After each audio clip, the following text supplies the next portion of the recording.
निश्चित इंदौर को 5 बार स्वच्छ इंदौर का जो पुरस्कार मिला, गत बार मुंबई महानगर पालिका भी श्रेणी में दूसरे क्रमांक पर आए और पहले क्रमांक पर आने के लिए बड़े पैमाने पे मुंबई शहर में वॉल पेंटिंग इन दिनों में हो रहा है। और ये जो वॉल पेंटिंग से मुंबई शहर की खूबसूरती बढ़ती है। मुंबई शहर के जगह जगह पर चौक का निर्माण होना चाहिए। जैसे मैंने मेरे मतदार संघ में बहुत सारे चौक बनाए।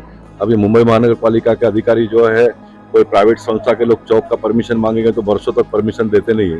और इन दिनों में कॉर्पोरेशन के टैक्स पेयर के करोड़ों रुपए स्वयं ब्यूटिफिकेशन में लगा रहे। बने हुए चौक को तोड़कर नया बना रहे, बने हुए मीडियम को तोड़कर फिर वापस नया बना रहे। यानी कॉर्पोरेशन में नगर सेवकों का ना होना, किस तरह से पैसे का लूट हो रहा है, ये भी हमको देखने के लिए मिल रहा है। ये एक बात हो गई।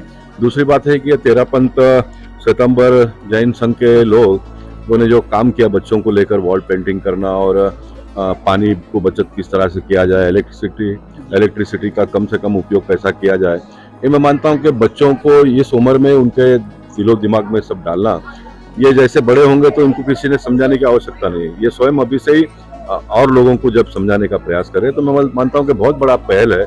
मुझे आज फिर एक बार एपीजे अब्दुल कलाम साहब, भारत देश के पूर्व राष्ट्रपति, याद आते हैं। उनको एक स्कूल के कार्यक्रम में बच्चों ने पूछा कि भ्रष्टाचार देश में से कब खत्म होगा, तो एपीजे अब्दुल कलाम साहब ने बच्चों को कहा कि घर में जाकर माता पिता को कहो कि वो भ्रष्टाचार ना करे। यानी जब बच्चे माँ बाप को कहते हैं भ्रष्टाचार न करे तो वो बच्चों को भी वो कायदा लगता है। यानी एक घर के सब लोग अगर भ्रष्टाचार नहीं करेंगे तो देखते देखते 130 करोड़ के देश में भ्रष्टाचार समाप्त हो जाएगा, किसी भी प्रकार का कायदे या कानून के न बनते हुए। ये मैं मानता हूँ कि बहुत बड़ी उपलब्धि है। और ये जो जैन समाज वैसे संख्या से बहुत कम है लेकिन बहुत बड़ा बड़ा काम करते हैं। ये बहुसंख्यक लोगों के लिए एक चुनौती है, ऐसा मैं कहूँगा। या तो एक मार्गदर्शन के रूप में भी हम लोगों ने इसको लेना चाहिए कि छोटे समाज के लोग भी किस तरह से देश के बड़े बड़े विषयों के ऊपर काम करते हैं, सोचते हैं और बच्चों के दिमाग में इन सारी बातों को डालते हैं। इसलिए मैं निश्चित तेरापंथ जैन श्वेतांबर जैन संघ के लोगों का अभिनंदन करूंगा, उन्हें धन्यवाद दूंगा। और इसलिए कार्यक्रम छोटा हो या बड़ा हो, कोई भी समाज के लोग जब कार्यक्रम करते तो उसमें मैं पहुंचने का प्रयास इसलिए करता हूं कि हम जैसे लोगों के जाने से उनका मनोबल और बढ़ जाता है।